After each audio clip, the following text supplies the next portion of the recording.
నా ఇల్లేగా, మా ఇంట్లోనే ఉన్నాను, హైదరాబాద్లో ఉన్నాను. సో నేను విన్నాను పొద్దున్నుంచి, నాకు ఫోన్లు రావడం జరిగింది. నేను కూడా వీడియో క్లిప్ చూశాను. మన మీడియా మిత్రులు చాలామంది నన్ను అడిగి క్లారిఫై చేసుకున్నారు. వాళ్ళ దాంట్లో రాలేదు నాకు తెలిసి. చాలా ఇట్లా శ్రీకాంత్ ఇలా బెంగళూరులో రేవ్ పార్టీకి వెళ్ళాడు, హేమ వెళ్ళింది, ఈ టైప్లో ఏవో వచ్చినాయి. నిజంగా నాకు నవ్వు వచ్చింది. ఇంట్లో వాళ్ళంతా నవ్వుకున్నాం. ఇదేంటిది, మొన్న ఏమో విడాకులు ఇచ్చి పిచ్చేశారు నా భార్యతో, ఈరోజేమో రేవ్ పార్టీలకి వెళ్ళాడు అని వచ్చేసినాయి. కానీ ఒకటి, వాళ్ళు కొంచెం తొందరపడ్డంలో ఇది లేదనిపించింది. ఎందుకంటే అతను ఎవరో కానీ కొంచెం నాలాగా ఉన్నాడు. వాడు కొంచెం ఇలా కప్పుకొని, అది గెడ్డం ఉంది, బట్ ఇప్పుడు గెడ్డం నాకు లేదు అని, బట్ గెడ్డంతో నేను షాక్ అయ్యాను. ఇదేంటిది నాలాగా ఉన్నాడు ఏంటి అని నేనే షాక్ అయ్యాను. సో దయచేసి ఎవరు నమ్మొద్దు.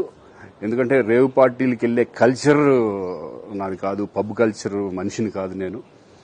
ఒక్కోసారి బర్త్డే పార్టీలకి వెళ్తాము, ఒకవేళ తెలియకుండా ఏదైనా వెళ్ళినా ఒక హాఫ్ అన్ అవర్ నుండి వచ్చేస్తాం తప్పితే అటువంటి ఏమీ లేదు. రేవ్ పార్టీ ఎలా ఉంటుందో కూడా నాకు తెలియదు. సో దయచేసి ఎవ్వరూ ఈ విషయాన్ని నమ్మొద్దు. హ్యాపీగా నేను హైదరాబాద్లో ఉన్నాను, మా ఇంట్లోనే. ఇప్పుడు మా ఇంట్లో నుంచే నేను ఇది చేస్తున్నాను. సో దయచేసి మీడియా మిత్రులందరికీ కూడా నేను చెప్పేది ఏంటంటే, ఏ విషయం కరెక్ట్గా తెలుసుకోకుండా మీరు కూడా థంబ్నైల్స్ పెట్టేసేసి నా బొమ్మ వేసేసి రేవ్ పార్టీలో పట్టుబడ్డ శ్రీకాంత్ ఈ టైప్లో వేస్తున్నారు. కాబట్టి దయచేసి ఎవరు నమ్మొద్దు. అది అతను అలాగా ఉన్నాడు అనే ఒక విషయంలో మీరు పొరపాటు పడి ఉంటారని నేను అనుకుంటున్నాను. దయచేసి అది నేను కాదు.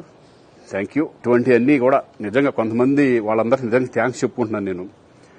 కొంతమంది మీడియా మిత్రులు నాకు డైరెక్ట్గా తెలుసు కాబట్టి, వాళ్ళ ఫ్రెండ్స్ లాగా నన్ను ఇచ్చేస్తారు కాబట్టి, వాళ్ళందరూ నన్ను డైరెక్ట్గా అడగడం, నేను చూసి ఇద్దరు నవ్వుకోవడం, వాళ్ళ దాంట్లో వేయకుండా చూశారు కొంతమంది.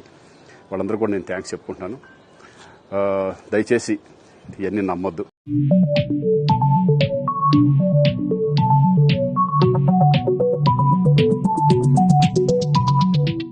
ఇది నా ఇల్లేగా, మా ఇంట్లోనే ఉన్నాను, హైదరాబాద్లో ఉన్నాను.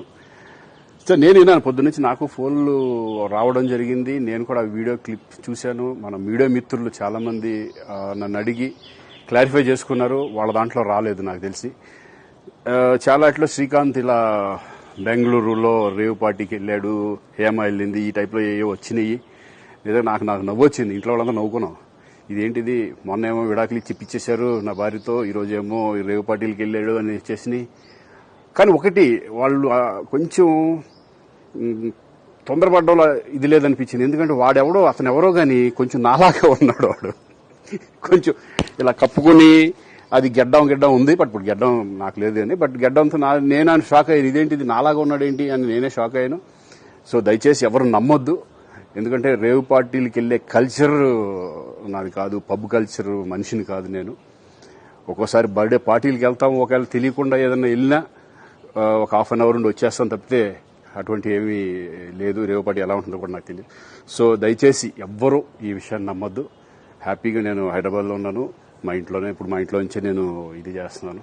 సో దయచేసి మీడియా మిత్రులందరికీ కూడా నేను చెప్పేది ఏంటంటే, ఏ విషయం కరెక్ట్గా తెలుసుకోకుండా మీరు కూడా థంబ్నైల్స్ పెట్టేసేసి నా బొమ్మ వేసేసి రేవ్ పార్టీలో పట్టుబడ్డ శ్రీకాంత్ ఈ టైప్లో వేస్తున్నారు. కాబట్టి దయచేసి ఎవరు నమ్మొద్దు. అది అతను అలాగా ఉన్నాడు అనే ఒక విషయంలో మీరు పొరపాటు పడి ఉంటారని నేను అనుకుంటున్నాను. దయచేసి అది నేను కాదు. Thank you. ఇటువంటి అన్నీ కూడా నిజంగా కొంతమంది, వాళ్ళందరికీ నిజంగా థ్యాంక్స్ చెప్పుకుంటున్నాను నేను. కొంతమంది మీడియా మిత్రులు నాకు డైరెక్ట్గా తెలుసు కాబట్టి, వాళ్ళ ఫ్రెండ్స్ లాగా నన్ను ఇచ్చేస్తారు కాబట్టి, వాళ్ళందరూ నన్ను డైరెక్ట్గా అడగడం, నేను చూసి ఇద్దరు నవ్వుకోవడం, వాళ్ళ దాంట్లో వేయకుండా చూశారు కొంతమంది. వాళ్ళందరూ కూడా నేను థ్యాంక్స్ చెప్పుకుంటున్నాను. దయచేసి ఇవన్నీ నమ్మొద్దు.